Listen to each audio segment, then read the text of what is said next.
तो आज अपन लोग पृथ्वी के बारे में जानेंगे। पृथ्वी किसे कहते हैं, पृथ्वी कैसे बनी, कैसा रंग होता है पृथ्वी का, क्या क्या गैसें पाई जाती हैं, कैसा वायुमंडल है पृथ्वी का, क्या क्या संरचना पृथ्वी पर बनी हुई है, इसके बारे में जानेंगे। ठीक है, सभी लोग जानते होंगे पृथ्वी क्या है, तो इस पर हम रहते हैं। ठीक है, इतना पता है आप लोगों को।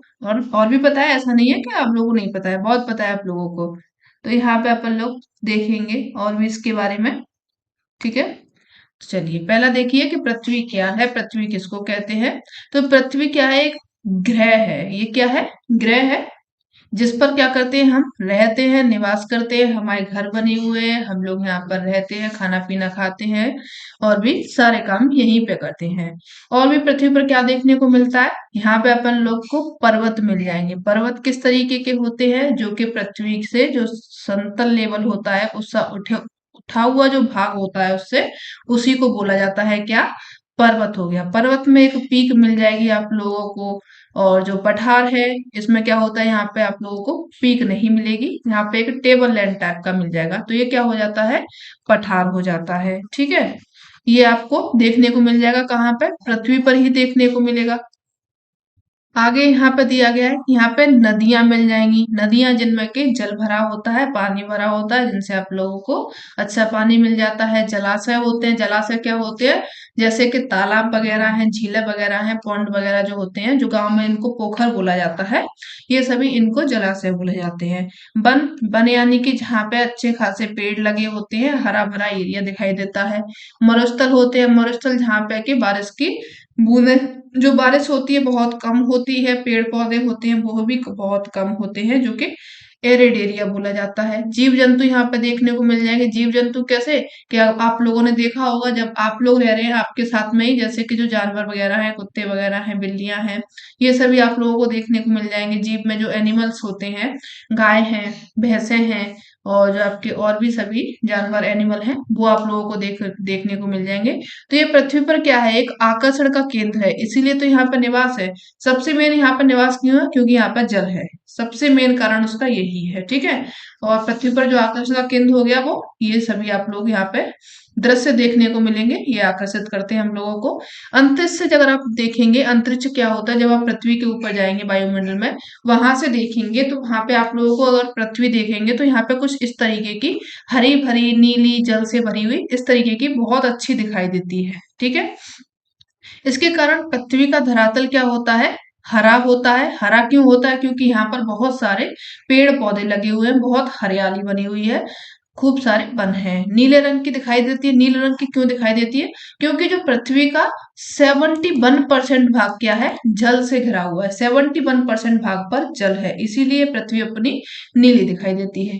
केवल एक पृथ्वी ऐसा ग्रह है जिस पर के क्या है, जल है, और जल है तो क्या है, जीवन है, जल ही जीवन है अपना, इसीलिए हम लोग यहाँ पर निवास कर रहे हैं। नहीं तो आज अपन लोग मंगल ग्रह पर रहते, शनि ग्रह पर रहने चले जाते हैं, ऐसे तो अपन लोग कहीं भी चले जाते हैं, लेकिन वहां पे जल नहीं है, जल नहीं है तो जीवन नहीं है। वह भी क्या है, विपुल मात्रा में, विपुल मात्रा में यानी कि अथाह मात्रा में यहाँ पे जल आप लोगों को देखने को मिल जाएगा। यहाँ पे क्या है, ताप भी है। ताप कैसे, यहाँ पे क्या होता है, जब सूरज है, सूरज की किरणें यहाँ पे लंबवत पड़ती हैं, कहीं पर तिरछी पड़ती हैं, तो यानी कि कहीं ना कहीं से अपन लोगों को ताप मिल रहा है, कहीं से क्या, सूरज से ही मिल रहा है। ठीक है, और ना तो बहुत अधिक है, ना ही बहुत कम है। आप लोगों को देखा होगा, जो ताप है अपन लोगों को लिमिटेड मिलता है, ना तो बहुत ज्यादा देखने को मिल रहा है, ना ही बहुत कम देखने को मिल रहा है। जितनी अपन लोगों को आवश्यकता है उतना ताप अपन लोग ले ले रहे हैं। पृथ्वी पर क्या है, उसका अपना एक वायुमंडल भी है, जहां से क्या है, जिसमें सभी गैसें पाई जाती हैं। गैसें कौन कौन सी पाई जाती हैं वायुमंडल में, उनको देख लेते हैं। कई सारी गैसें पाई जाती हैं, जिनमें से कुछ मेन है जिनके बारे में अपन लोगों को जानना चाहिए, उनको अपन लोग जान लेंगे। ठीक है, वायुमंडल में कौन कौन सी गैस है, जैसे कि इसमें नाइट्रोजन देखने को मिलेगी, ऑक्सीजन देखने को मिलेगी, कार्बन डाइऑक्साइड देखने को मिल जाएगी, जल वाष्प मिल जाएगा, सूक्ष्म मात्रा में ओजोन भी मिल जाएगी। ओजोन जो कि अपन लोगों की रक्षा करती है, किससे, जो सूरज से आने वाली पराबैंगनी किरणें होती हैं, और जो हमारी त्वचा को कैंसर से बचाती है। तो ये कौन काम करता है, ये ओजोन काम करता है। ठीक है, अब देखेंगे जो पृथ्वी है, इसकी उत्पत्ति कैसे हुई है, पृथ्वी का जन्म कैसे हुआ है, इसका विकास कैसे हुआ, कैसे ये बड़ी, पहले छोटी थी, छोटी से बड़ी कैसे हुई, जैसे आप लोग पहले छोटे नन्हे मुन्ने से थे, उसके बाद में आप लोग बड़े हो गए। इसी तरीके से पृथ्वी भी एक थी, छोटी नन्ही मुन्नी सी थी, उसके बाद में फैलती गई, बड़ी होती गई। तो इसी के बारे में देखेंगे। पृथ्वी की संरचना कैसी है, किस तरीके की इसका स्ट्रक्चर दिखाई देता है।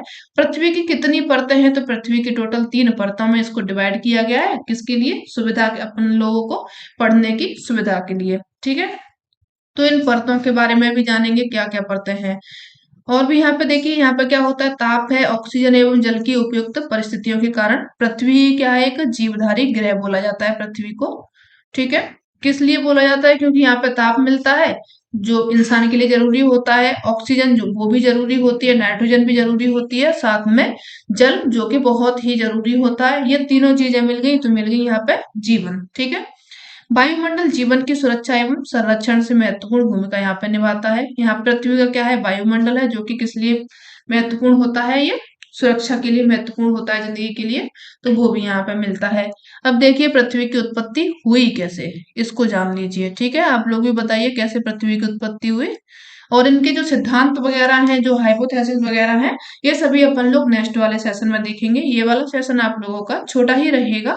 यहाँ पे अपन लोग सिर्फ एक शॉर्ट टाइप में देखेंगे और बाकी का डिटेल में अपन लोग शुरू करने वाले हैं, जो कि लाइव सेशन रहेगा। चलिए देखिए, जो पृथ्वी है, पृथ्वी की उत्पत्ति हुई है कैसे? सूर्य से अलग हुए पदार्थ से या फिर पिंड से। पहले जो अपन लोग जो धारणाएं बनी हुई है, कई सारी हाइपोथेसिस जब आप पढ़ेंगे, उनसे आप लोगों को पता चलेगा कि जो पृथ्वी है और जो ब्रह्मांड है, पहले एक गोला था, एक आग आग का गोला, जो तप्त आग का गोला था। और फिर ये क्या हुआ, फटा, संकुचन हुआ, विमोचन हुआ, और इसके कारण बाद में ये ठंडा हुआ। ठंडा होने के बाद में जमी, जमने के बाद में जिसने आकृति ली, वो बन गया क्या, पृथ्वी बनी।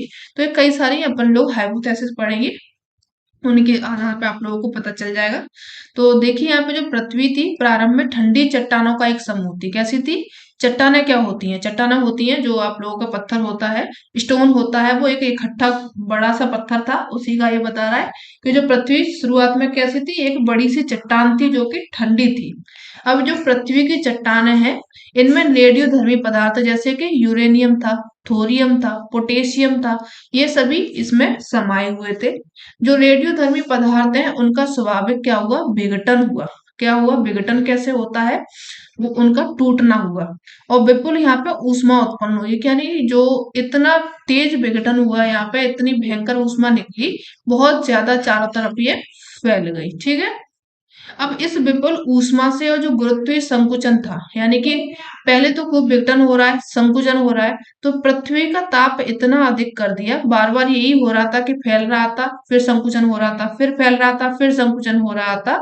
तो इसमें ताप क्या हो रहा था, फैल रहा ताप ज्यादा हो रहा था, कम हो रहा था, ज्यादा हो रहा था, कम हो रहा था, और ताप इतना अधिक हो गया कि वो पिघल गया। जो स्टोन था, जो पिंड था, जो ये चट्टान थी, वो क्या हो गया, ताप के कारण में पिघल करके लिक्विड बन गई। क्या बन गई? लिक्विड बन गई। इस तरीके का ये लिक्विड मान लीजिए आप लोग। ठीक है, तरल चिपचिपा पदार्थ बन गया। और वह पृथ्वी ग्रह के अस्तित्व में आने में कम से कम कितना टाइम लग गया? 80 करोड़ वर्ष बाद के बाद में यह घटना हुई, द्रवीकरण की। यानी कि जब ये गोला था शुरुआत में, और ये इतना इसमें विघटन, संकुचन, ताप का फैलना, ये सब हुआ, इसमें टोटल जो टाइम लग गया द्रव तक बनने में, वो कितना टाइम लगा? 80 करोड़ वर्ष। ये बता रहा है कि 80 करोड़ वर्ष इसको लग गया। ठीक है, अब बन गया द्रव। आगे बढ़िए, अब इसका विकास कैसे हुआ। जब पृथ्वी क्या हुई, द्रवीकरण, यानी कि जब लिक्विड मात्रा में पहुंची, तो गुरुत्व के प्रभाव इसके पदार्थ में पुनर्व्यवस्था प्रारंभ हो गया। अब इसमें कौन सा हो गया? गुरुत्वीकरण का प्रभाव इसमें शुरू हो गया कि अपनी ओर में खिंचाव शुरू होना हो गया। जो द्रवित लोहा था, सबसे भारी होने के कारण पृथ्वी के केंद्रीय भाग में एकत्रित हुआ। क्या होता है कि जैसे जब आप लोग कोई सामान लेंगे और उसमें भारी सामान होगा, तो क्या करेंगे आप लोग? उसको नीचे ही तो रखेंगे, नीचे रखेंगे। लोहा कैसा होता है? भारी होता है। तो जो द्रवित पदार्थ में लोहा था उस चट्टान में, वो लोहा कहाँ पहुंच गया? पृथ्वी के सबसे केंद्रीय भाग में, यानी कि सबसे निचले भाग में पहुंच गया। ठीक है, जिससे पृथ्वी का क्या बन गया? कोर बन गया। ये कौन सा एरिया बना? कोर एरिया बन गया। ठीक है, सबसे हल्का भाग था जो कि पृथ्वी के केंद्र में थे, सबसे ऊपर आ गया। यानी कि जो पहले क्या था, जो चट्टान में सबसे केंद्र में पृथ्वी का हल्का भाग था, अब वो द्रव हुआ, द्रव के बाद में तैरते तैरते क्या हो गया, ऊपर आ गया। ऊपर आ गया तो ये कहाँ पे अब बना, जो इससे क्या बना, भूपर्पटी बनी। जो हल्का भाग था पृथ्वी का जो द्रवीकरण में बना, उससे क्या बन गया, यहाँ की ये परपटी बन गई। ठीक है। और जो मध्यम घनत्व वाला जो पदार्थ था भूपर्पटी का, वो किसके बीच में रह गया, क्रोड के बीच में एकत्रित हुआ, जिसको नाम दिया गया क्या, मेंटल, इसका नाम दे दिया गया। ठीक है। पागल वाला मेंटल नहीं है ये। ठीक है, ये प्रवाह है। आगे देखिए, जो द्रवित पृथ्वी थी उसका भिन्न भिन्न घनत्वों की परतों में विभाजन अवकलन कहलाता है। यानी कि ये जो पृथ्वी बनी, अपन लोगों ने इसकी जो परतें बनाई, कोर बन गया, मेंटल बन गया, क्रस्ट बन गया, ये क्रस्ट बोला जाता है ऊपर वाले एरिया। ठीक है। ये जो कई तरीके का जो विभाजन हुआ, इसी को बोला जाता है क्या, अवकलन। ठीक है, इन शब्दों से परिचित हो लीजिए, ज्योग्राफी के फेमस वर्ड हैं। ठीक है, इसको क्या बोला गया, ये जो विभाजन था इन सभी को अवकलन बोला गया था, जिसमें अवकलन के कारण पृथ्वी की तीन परतें बनी। तीन परतें कौन कौन सी हो गई, कोर जो कि आपका सबसे निचला एरिया हो गया, प्रवार जिसको कि मेंटल बोला जाता है जो कि सब बीच का एरिया हो गया, परपटी जिसको कि क्रस्ट बोला जाता है जो कि ऊपर का एरिया हो गया। जो अवकलन की अवधि है, इसमें पृथ्वी की चट्टानों के बीच में उपस्थित जल वाष्प और विभिन्न गैसों के अणु मुक्त हुए। यानी कि जो अवकलन की जो स्थिति हुई चट्टानों में, उसमें जो बीच में उपस्थित मैग्म जो मेंटल था, उसमें क्या हुआ, जल वाष्प बना, कई सारे जो गैसों के अणु थे वो सब यहाँ से निकलने लगे। अब जल वाष्प ने संघनित होकर समुद्रों का निर्माण किया है। ये जो जल वाष्प थे इकट्ठे हो गए, क्या होता है, जो जल वाष्प होता है, जैसे कि अभी अपन लोगों ने जो क्वेश्चन सॉल्व किए थे, जल वाष्प कैसे होता है कि कोई पानी है, पानी यहाँ पे पतीले में रखा हुआ है, उसको हीट मिल रही है यहाँ से, ठीक है, नीचे से हीट मिल रही है, अब वाष्प ऊपर की ओर में निकल रही है। जब वाष्प के ऊपर में, जैसे आप लोग घर पे प्रयोग कर सकते हैं इसको, कि आप लोग गैस पर या फिर चूल्हे पर इसको पानी को गर्म करने रखिए, और जब पूरा पानी खोलने लगेगा तो ये पानी ऊपर की ओर में उठने लगेगा। इसके ऊपर आप जब आप हाथ रखोगे तो आपका हाथ क्या हो जाएगा, गीला हो जाएगा। गीला हो जाएगा यानी कि ये पानी क्या हो रहा है, कैसे भी एक प्रक्रिया के द्वारा ये ऊपर की ओर में आ रहा है। और जब ये पानी जो हाथ जो है वो गीला हो रहा है, वो किसकी प्रक्रिया के हो रहा है, वाष्प बन करके पानी ऊपर आ रहा है, जिससे हाथ ऊपर गीला हो रहा है। ठीक है।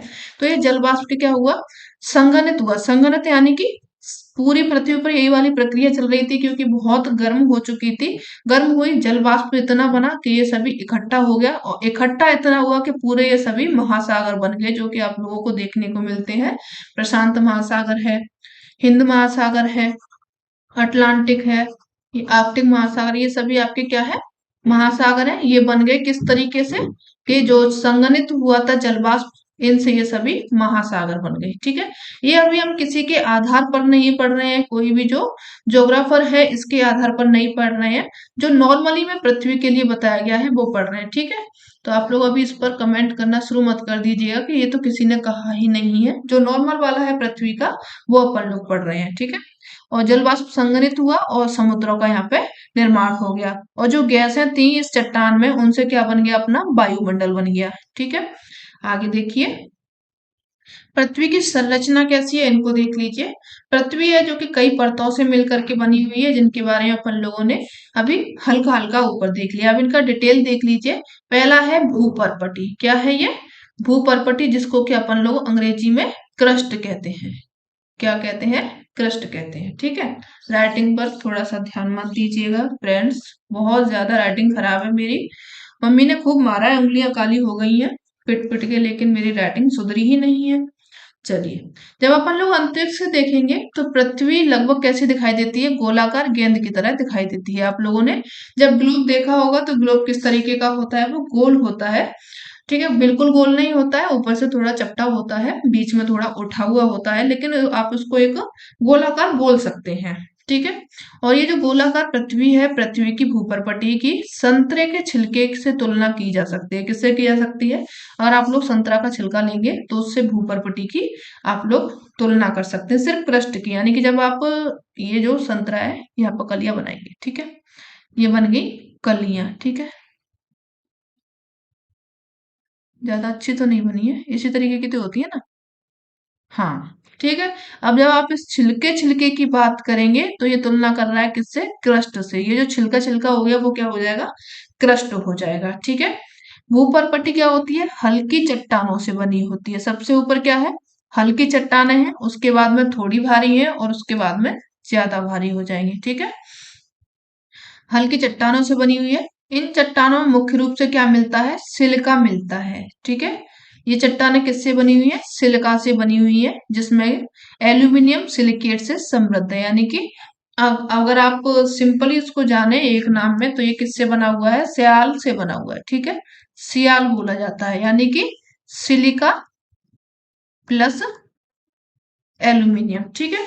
सियाल से बना हुआ है। ये नॉर्मली क्वेश्चंस पूछे जाते हैं, डायरेक्ट क्वेश्चन पूछे जाते हैं यहाँ से। ठीक है। तो इनमें क्या है? सिलिका से बनी हुई है और इसमें एल्यूमिनियम सिलिकेट से समृद्ध है। एल्यूमिनियम भी इसमें पाया जाता है, सिलिका भी पाया जाता है। अब इसका घनत्व देखा जाए तो घनत्व लगभग 3 ग्राम प्रति सेंटीमीटर क्यूब है। कितना है इसका घनत्व? 3 ग्राम प्रति सेंटीमीटर क्यूब है। इसको घनत्व को आप याद रखिएगा। घनत्व मैच द फॉलोइंग में पूछा जाता है तीनों का। ठीक है। अब भूपर्पट्टी की मोटाई सर्वत्र क्या होती है? एक समान होती है। यहाँ पे जो जैसे छिलका एक समान है, इसी तरीके की जो पर्पटी की जो क्रस्ट है उसके क्या है? थोड़ी सी उबड़ खाबड़ है, समान नहीं है। समान क्यों नहीं है? क्योंकि कहीं पर आप लोगों को महासागर देखने को मिल जाएंगे, कहीं पर आप लोगों को पर्वत देखने को मिल जाएंगे, तो कहीं पर आप लोगों को समतल एरिया देखने को मिल जाएगा, और कहीं पर आप लोगों को जो पठार वगैरह है ये देखने को मिल जाएंगे। तो इनके कारण क्या होती है कि जो भूपर्पटी है इसकी लेयर समान नहीं है, लेकिन जो संतरे का छिलका है इसकी लेयर समान है। तो इतना भी आप लोग संतरे का छिलका लेकर के मत चलिएगा। आगे जो समुद्र है, समुद्र रहित भूभाग पर इसकी जो मोटाई है वो कितनी हो जाएगी? 40 किलोमीटर हो जाएगी। यानी कि जब आप समुद्र वाले भाग पर जाएंगे तो वहां पे इसकी मोटाई कितनी मिलेगी? परपट्टी की 40 किलोमीटर मिलेगी।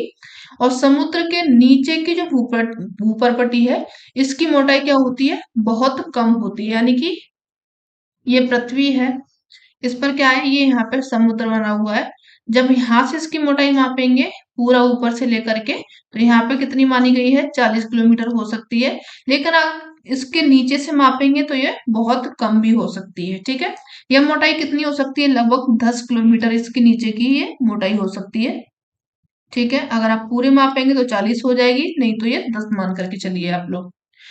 और जो भूपर्पट्टी है इसका लगभग 3/4 भाग जो है किससे घिरा हुआ है? समुद्र से घिरा हुआ है। यानी कि अगर आप लोग 4 में से 3 भाग देखेंगे तो वो किसका है? समुद्र का है, और एक भाग पृथ्वी यानी कि जो परपटी है, जो आपका लैंड एरिया है उसका है। ठीक है। आगे जो पृथ्वी की परपटी, इसके ऊपर लगभग 1600 किलोमीटर ऊंचाई तक में क्या मिलता है? वायुमंडल और आयन मंडल स्थित है। और पृथ्वी पर जीवन एवं वनस्पति के विकास का वरदान भूपर्पटी पर प्राप्त जल एवं मृदा से ही मिलता है। यानी कि जो पृथ्वी है इस पर यहाँ पे जीवन आप लोगों को देखने को मिल रहा है। ये किसके कारण मिल रहा है? क्योंकि जो आपकी भूपर्पटी है, क्रस्ट है, इस पर क्या है? जल है, मृदा है, और ये दोनों है तो पूरा ही क्या है? जीवन है। ठीक है। इसी के कारण यहाँ पे जीवन देखने को मिल रहा है। ठीक है। आगे बढ़िए। नेक्स्ट क्वेश्चन देखिए आप। क्वेश्चन नहीं, सॉरी, यहाँ पे नेक्स्ट आप लोग देखिए। प्रवार देखिए, प्रवार में क्या होता है? जो आपका इसको मेंटल बोला जाता है। ठीक है। प्रवार है, प्रवार को बोला जाता है मेंटल। 1 मिनट आप लोग वेट करिएगा।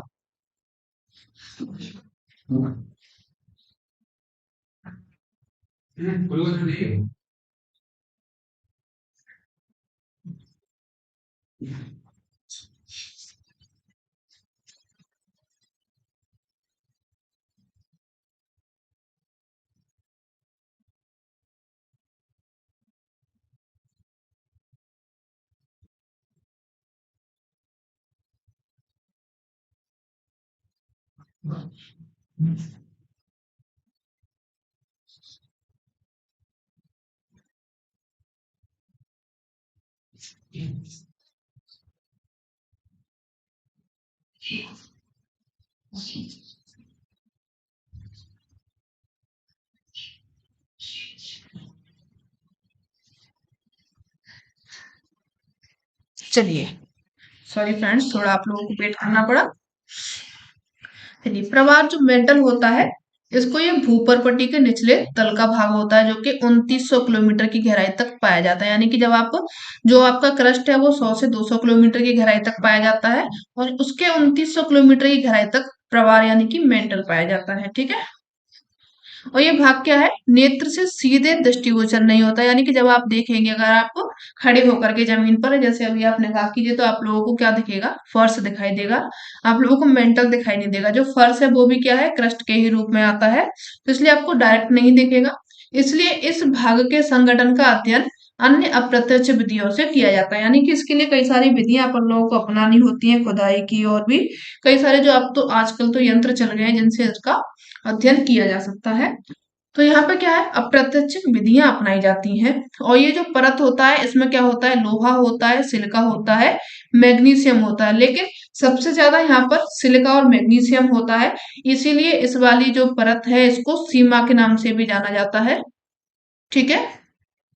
इसको किस नाम से जाना जाता है, सीमा, जिसमें कि सिलिका प्लस मैग्नीशियम होता है।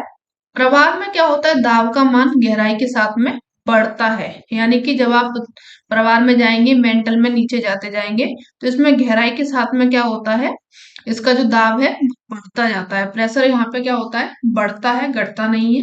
और इस भाग, ये जो भाग है मेंटल, इसमें उच्च दाब होने पर भी जो चट्टाने हैं ठोस रूप में ही रहती है। चट्टाने कैसे रहती है, यहाँ पे ठोस रहती है, कम पिघलती हैं। जो मेंटल है, मेंटल की निचली परत होती है, पृथ्वी के केंद्र के पास वाली होती है। कौन सी होती है, जो निचली परत है, पृथ्वी के केंद्र यानी कि जो आपका कोर है वहां पे होती है। और सतह पर क्या होती है, बहने लगती है। जो कोर एरिया होता है वो यहाँ पे जो मेंटल है उसके सतह के ऊपर में आ जाता है, जो निचली वाली सतह होती है। ठीक है। और जो प्रवाह की ऊपरी सतह है वो निचली सतह की ओर में पृथ्वी का घनत्व धीरे धीरे परंतु लगातार वहां पे बढ़ता रहता है। जब आप क्रस्ट से नीचे आते जाएंगे मेंटल की साइड में, तो जो पृथ्वी का घनत्व है वो बढ़ता जाएगा, दाब भी बढ़ेगा, साथ में घनत्व भी बढ़ेगा। जो प्रवाह है इसका घनत्व कितना होता है, 4 ग्राम, 3 ग्राम या फिर 6 ग्राम हो सकता है। ये पृथ्वी का जो निचला मेंटल है, आप लोग डायरेक्ट इसको 6 मान करके चलिए कि 6 ग्राम प्रति सेंटीमीटर क्यूब यहाँ का घनत्व हो सकता है। जो प्रवार है, प्रवार का निचला तल जहां पर समाप्त होता है, उसके नीचे का घनत्व क्या है, बहुत तेजी से बढ़ता है। नीचे का घनत्व यानी कि जो क्रोड है, इसका घनत्व बहुत तेजी से बढ़ता है। तो अब अपन लोग क्रोड के बारे में जान लेते हैं। क्रोड क्या है, क्रोड क्या होता है, जो पृथ्वी या पृथ्वी का केंद्रीय भाग होता है जिसको के क्रोड कहा जाता है। क्रोड की अगर त्रिज्या अपन लोगों से पूछी जाए, त्रिज्या ये वाली जो होती है, इसको 3400 किलोमीटर होती है। और ये क्या होता है, बहुत ही ज्यादा गर्म भाग होता है। क्रोड से देखा जाए तो मुख्यतः क्या पाया जाता है, लोहा पाया जाता है, लेकिन इसमें एक निकिल भी पाया जाता है। ठीक है। क्या पाया जाता है, निकिल। इसके कारण इसको क्या कहा जाता है, निफे कहा जाता है। ठीक है। क्या कहा जाता है इसको, निफे कहा जाता है। और जो क्रोड का ऊपरी भाग होता है द्रवित लोहे का बना होता है। यानी कि जो लोहा होता है क्रोड में, वो पिघला हुआ होता है। कैसा होता है, पिघला हुआ होता है। और इसका जो केंद्रीय भाग होता है, केंद्रीय भाग में ताप होता है लोहे के गलनांक से अधिक होता है। इसी के कारण क्या होता है, जो लोहा है वो पूरे तरीके से द्रव मात्रा में पाया जाता है। फिर भी यह भाग यहाँ पर थोड़ा बहुत ठोस बना रहता है। यहाँ लोहे के जो ठोस होने का कारण क्या है, उच्च दाब है। कुछ लोहा यहाँ पे ठोस भी है, कुछ द्रव भी है। ऐसा नहीं है कि पूरा लोहा आप लोगों को जैसा नॉर्मल में दिखाई देता है वैसा नीचे भी दिख जाए, ऐसा यहाँ पे नहीं होता है। क्रोड का जो ऊपरी भाग है, ऊपरी भाग में दाब कम होता है, लेकिन निचले भाग में जब आप जाते जाएंगे तो वहां पे प्रेशर ज्यादा मिलेगा। और ये भाग क्या होता है, द्रवित होता है। इस प्रकार जो क्रोड की जो ऊपरी सतह होती है, 1600 किलोमीटर की गहराई तक लोहा द्रवित रूप में पाया जाता है। जब आप ऊपरी क्रोड की ऊपरी वाली सीमा से नीचे तक जाएंगे 1600 किलोमीटर की गहराई में, तो वहां पे लोहा आप लोगों को लिक्विड फॉर्म में देखने को मिलेगा।